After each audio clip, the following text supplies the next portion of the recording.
গতকালকে আমরা দেখেছিলাম যে সিলেটের জমিনে কয়েকজন মানুষ উদ্যোগ নিয়েছেন সারা দেশ থেকে 126 জন নারী পুরুষকে অর্থাৎ যুবক যুবতীকে 63টা কাপল 63টা জোড়া বিয়ের আয়োজন তারা করে দিয়েছেন।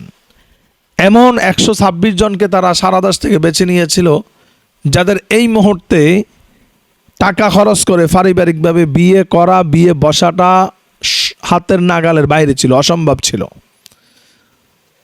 যারা উদ্যোগ নিয়েছিলেন তারা তাদের টাকা খরচ করে কোটি কোটি টাকা খরচ করে এই 126 জনকে তারা বিয়ের আয়োজন করে দিয়েছেন এবং কি 2 লক্ষ টাকার সরঞ্জাম পর্যন্ত তাদেরকে দিয়ে দিয়েছেন।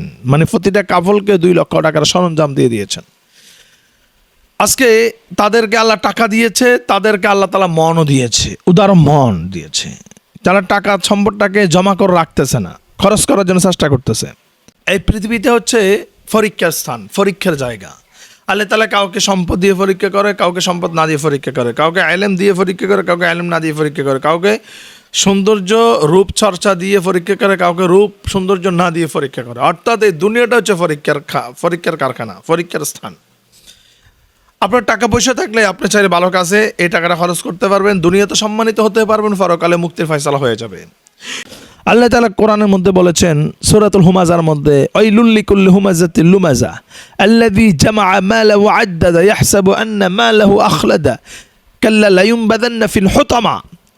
আমি যাদেরকে সম্পদ দিয়েছিলাম, যারা এই সম্পদটাকে গনে গনে রাখবে, হিসাব করে করে রাখবে, খরচ করবে না, আমি আল্লাহ তাআলা তাদেরকে হুতামা নামক জাহান্নামের মধ্যে নিক্ষেপ করব। নাউযুবিল্লাহ।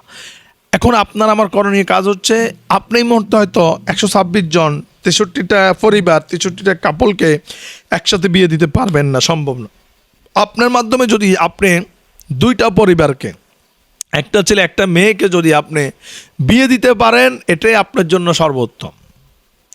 দেখুন, যে 63টা কাপলের বিয়ে হয়েছিল যৌতুক মুক্ত, যৌতুকবিহীন, অর্থাৎ যৌতুক ছাড়া। তাহলে এইভাবে যদি বিয়েগুলো হয় তাহলে যৌতুকের প্রভাবটা থাকবে না। আমাদের সমাজে বর্তমানে বিয়েটা অনেক কঠিন হয়ে গিয়েছে, জিনাটা সহজ হয়ে গিয়েছে, ফরকি একেবারে সহজ হয়ে গিয়েছে। বিয়ে করতে গেলে ছেলে যদি বিয়ে করতে যায় কমপক্ষে, একেবারে কমপক্ষে চিন্তা করে 5টা লাখ টাকা লাগবে। একটা মেয়েকে বিয়ে দিতে গেলে চিন্তা করে মেয়ের বাপে কমপক্ষে 5-6 লাখ টাকা লাগবেই, একেবারে কম, বাড়তিটা বললাম না। বিয়ের কথাবার্তা হলেই ছেলের পক্ষ থেকে 100 জন 150 জন খাওয়াতে হবে, মেয়ের পক্ষ থেকে 100 জন 150 জন খাওয়াতে হবে। অর্থাৎ এই যে সামাজিকতা, সমাজের যে একটা সাব, সমাজের যে একটা ফেরেশানি, সমাজের যে একটা অর্থাৎ অনৈতিক একটা কালচার, শরীয়তবিহীন একটা কালচার, এই কালচারের কারণে অনেক যুবক যুবতীরা বিয়ের কথা চিন্তাই করতে পারে না। তারা নিজেরা কষ্ট পাচ্ছে, দুঃখে দুঃখে মরতেছে। কেন? এটা কোথায় থেকে এসেছিল? এই সমাজ কে তৈরি করেছিল? এই সমাজ তৈরি করেছিল কিছু কুলাঙ্গার সর্দার, যাদের কোরআন এবং হাদিসের কোনো নৈতিকতার কোনো জ্ঞান তাদের মধ্যে নাই। কেন একটা ফ্যাশার ক্রিয়েট করতে হবে একটা পরিবারকে? যখনই কথা বলতে আসবে বিয়ে শাদীর, বলতে হবে আপনাদের সামর্থ্য অনুযায়ী যা প্রয়োজন ততটুকু আপনারা করেন। সামর্থ্য অনুযায়ী খাওয়াতে পারলে খাওয়াবে, না খাওয়াতে পারলে ওদিক থেকে 5 জন, এদিক থেকে 5 জন, অথবা এদিক থেকে 3 জন, ওদিক থেকে 3 জন গিয়ে ইসলামী শরিয়া মোতাবেক বিয়ের কাজটা শেষ করে দিতে হবে। শেষ। যৌতুকবিহীন, যৌতুক ছাড়া বিয়ের আয়োজন করতে হবে। ছেলে কোনো যৌতুক নিতে পারবে না এবং কি দেনমোহরটাও কমাই দিতে হবে। ছেলেকে মেয়ের প্রতি ছাড় দিতে হবে, মেয়েকে ছেলের প্রতি ছাড় দিতে হবে। ছেলে মেয়ের পক্ষের কাছে কোনো যৌতুক চাইবে না, আবার মেয়ে পক্ষ ছেলের পক্ষের কাছে কাবিনের কোনো ফ্যাসাদ তুলে দিবে না।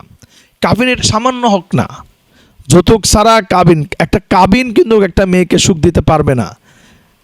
এমনও রেকর্ড আছে 20 লাখ টাকা কাবিন করেছিল, কিন্তু 2 দিনও টেকে নাই, 20 দিনও টেকে নাই। আবার দেখা যাচ্ছে 20,000 টাকা কাবিন হয়েছে, 20 বছর হয়ে গিয়েছে। তার মানে কাবিন কিন্তু একটা সংসারকে টিকায় রাখতে পারে না, বরঞ্চ এই কাবিনের কারণে সংসারের মধ্যে অশান্তি চলে আসে। মেয়ে তার স্বামীর উপরে, স্ত্রী তার স্বামীর উপরে প্রেশার ক্রিয়েট করে আর চিন্তা করে কিছু হলেই তো 20 লাখ টাকা কাবিন, আমাকে তো দিতে গেলে 20 লাখ টাকা দিতে হবে। আর ছেলেও যখন স্ত্রী এই ধরনের অসহ্য আচরণগুলো যখন করে তখন সে অনেক কষ্টে সহ্য করে, কারণ সে চিন্তা করে আমি যদি এখন তাকে দিতে যাই তাহলে কমপক্ষে আমাকে 20টা লাখ টাকা দিয়ে দিতে হবে। কিন্তু যদি এই কাবিনের সত্যটা যদি এত মারাত্মক যদি না থাকতো তাহলে কিন্তু হয়তো নারীরাও বর্তমানে যেভাবে জন্তু জানোয়ারের মতো, হিংস্র জানোয়ারের মতো স্বামীদের সাথে আচরণ করে হয়তোবা সে আচরণগুলো করতো না। আর স্বামীরা হয়তোবা স্ত্রীর কাছে যখন সর্বক্ষেত্রে যখন সুখ পাইতো তখন কিন্তু স্বামীরাও স্ত্রীদেরকে ছেড়ে যেত না। অর্থাৎ আল্লাহ তাআলা যেন আমাদের সমাজগুলোর মধ্যে বিয়েগুলোকে যেন সহজ করে দেয়, জিনাটা যেন কঠিন হয়ে যায়। জিনার যে ভয়ঙ্কর শাস্তি, সেই শাস্তি যদি হতো কোরআন আইন অনুযায়ী তাহলে বর্তমান সমাজে কিন্তু এত জিনা ব্যভিচার ফরকিয়া থাকতো না।